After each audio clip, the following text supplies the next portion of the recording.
سمجھنے کی کوشش کرو گے تو آپ اعلیٰ حضرت کو گلے سے لگانے کی بات نہیں، آپ خود اعلیٰ حضرت کے قدموں سے لپٹ جائیں۔ سبحان اللہ، سبحان اللہ۔ ہمارا مجدد ایسا مجدد اعظم تھا اور اللہ نے وہ عطا فرمایا،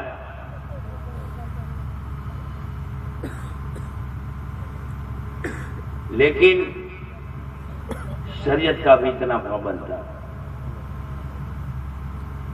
اشرف علی تھانوی تو راستہ چلتے ہوئے کھانا کھاتا تھا۔ لکھا ہے کہ ایک مرتبہ میں راستہ چلتے چلتے ایک امرود کھا رہا تھا، ایک شخص نے مجھے کہا کہ حضرت یہ کیا ہے؟ تو میں نے کہا کہ بہت بہت تو میری گواہی نہیں چلے گی نا۔ ایسا پھٹی چال ٹپوری مجدد تھا۔ انشاءاللہ سب بتاؤں گا آپ کو، آپ کی طبیعت خوش ہو جائے گی۔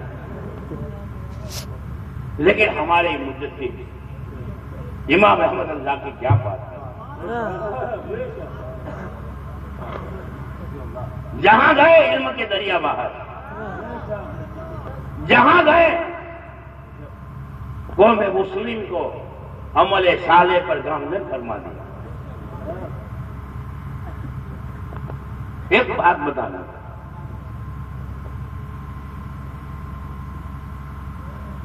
ہر آدمی اپنے پیر کو سب کچھ سمجھتا ہے،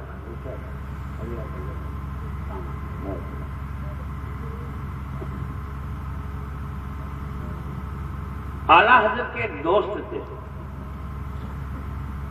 اور یہ وہ دوست تھے کہ جن پہ ہم گجراتیوں کو فخر ہے۔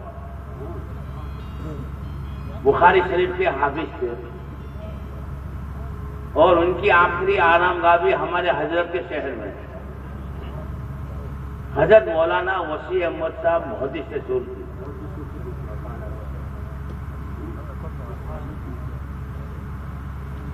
اب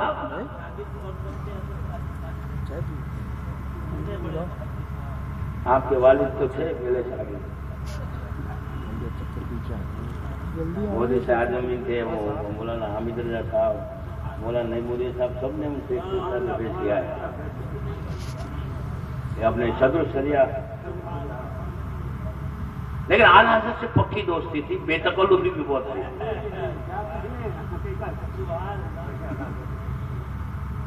اور اعلیٰ حضرت حقہ پیا کرتے تھے اور محدث صاحب چائے بہت پیتے تھے۔ تو ایک دن محدث صاحب نے مزاحن اعلیٰ حضرت سے فرمایا کہ مولانا اتنا حقہ پیتے ہو، اتنا حقہ پیتے ہو، جنت میں ہو تو آگ نہیں ہوگی، اب وہاں حقہ پینے کے لیے انگارہ کہاں سے لائیں گے؟ اعلیٰ حضرت نے برجستہ فرمایا، حضور آپ چائے بہت نوش فرماتے ہیں، جب آپ کی چائے بنے گی تو وہاں سے انگارہ لے لیں۔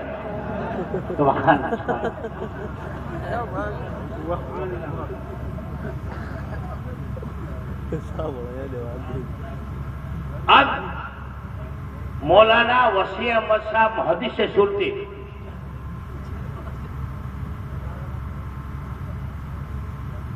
پیلی بھیت میں رہتے تھے اور بریلی شریف میں حضرت کے بہت مرید تھے، اور محدث صاحب کو بیگن کی ترکاری بہت پسند تھی، اور ہر مرید کو معلوم تھا کہ پیر صاحب کو بیگن کو زیادہ مرغوب فرماتے ہیں، تو گھر پہ بڑی دعوت ہوگی، زردہ بریانی چاہے بنائے، چاہے تندوری مرغا بنائے، کچھ بھی بنائے، لیکن حضرت کے لیے بیگن کی ترکاری ضرور بنتی، اور اعلیٰ حضرت کو معلوم تھا۔ اور محدث صاحب بھی کبھی کبھی اپنے مرید سے شرط لگا دیتے تھے، کوئی اگر دعوت دینے جاتا تھا تو محدث صاحب شرط لگاتے تھے کہ ایک شرط میں تیری دعوت قبول کرتا ہوں، مولانا احمد رضا کو بھی دعوت دو۔ تو اس کے پیچھے ان کا منشا یہ ہوتا تھا کہ اعلیٰ حضرت رات دن کتابیں لکھنے میں مصروف رہتے ہیں، تو اس بہانے گھر سے باہر نکلیں گے تو تھوڑا مینٹلی چینج ملے گا، بس اور کوئی مقصد۔ تو کبھی کبھی محدث صاحب اپنے خاص مرید کو لے کر اعلیٰ حضرت کے پاس پہنچ جاتے تھے اور بہت اصرار کرتے تھے، بضد ہو جاتے تھے، تو کبھی کبھی اعلیٰ حضرت دعوت میں چلے گا. مودی صاحب کا لحاظ فرماتے ہوئے اور مودی صاحب کا دل رکھنے کے لیے. اور اعلیٰ حضرت کو معلوم تھا کہ یہ ہمارے جناب بیگن کے دل دادا ہیں. ایک مرتبہ اتفاق سے سنو ہمارا مجدد کیسا مجدد تھا.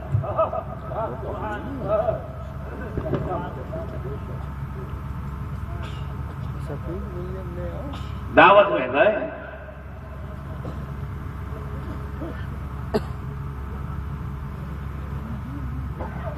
دسترخوان پہ بیگن کی ترکاری آئی. اعلیٰ حضرت نے بیگن کی ترکاری کو دیکھا اور پھر ایک نظر مودی صاحب کے چہرے کی طرف دیکھا. مودی صاحب سمجھ گئے کہ اب یہ مجھے کچھ نہ کچھ. اور واقعی اعلیٰ حضرت نے فرمایا کہ مودی صاحب اتنا بیگن پسند فرماتے ہیں, کئی حدیث میں بیگن کی تعریف دیکھی.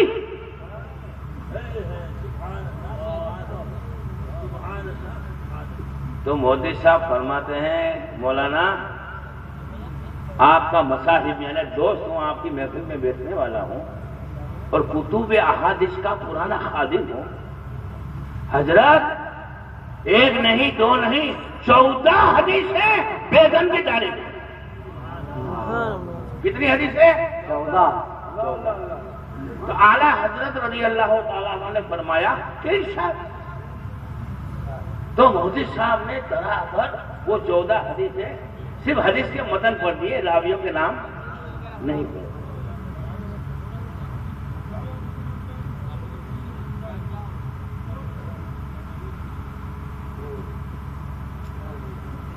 جب مودی صاحب 14 حدیث سے تلاوت فرما چکے تو اعلیٰ حضرت فرماتے ہیں کہ مودی صاحب اس کے آگے اور کچھ ہے؟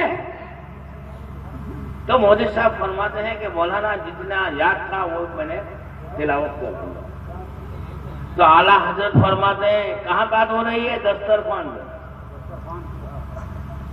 اعلیٰ حضرت فرماتے ہیں مودی صاحب 7 حدیثیں اور ہیں.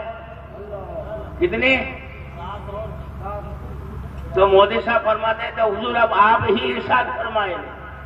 تو اعلیٰ حضرت رضی اللہ تعالیٰ عنہ نے وہ 7 حدیثیں تلاوت کی. کتنی ہوئی؟ 14 7. پھر اعلیٰ حضرت فرماتے ہیں مودی صاحب جو آپ نے پہلی حدیث تلاوت کی اس حدیث کا نام فلاں بن فلاں ہے. اس فلاں بن فلاں نے یہ حدیث فلاں بن فلاں سے روایت کی اور فلاں بن فلاں نے فلاں بن فلاں سے سماعت کی. اور یہ فلاں بن فلاں کے بارے میں محدثین کرام اسماء الرجال میں نقل فرماتے ہیں کہ جب ان کی عمر 26 سال کی تھی تو ایک مرتبہ انہوں نے بازار میں ننگے سر کھڑے ہو کر کھانا کھا لیا تھا, لہذا یہ متروک ہے. اللہ. دوسری حدیث جو آپ نے تلاوت فرمائی اس کے راوی کا نام یہ ہے. اس راوی نے فلاں راوی سے سنا, فلاں راوی نے فلاں سے سنا, فلاں راوی نے فلاں راوی کا حوالہ دیا. اور جس راوی کا حوالہ دیا جا رہا ہے اس راوی کی عمر جب 42 سال کی ہوئی تھی تب انہوں نے ایک مرتبہ چاند کی گواہی دینے میں دھوکہ کھایا تھا, جھوٹی گواہی دے دی تھی, لہذا وہ متروک ہے.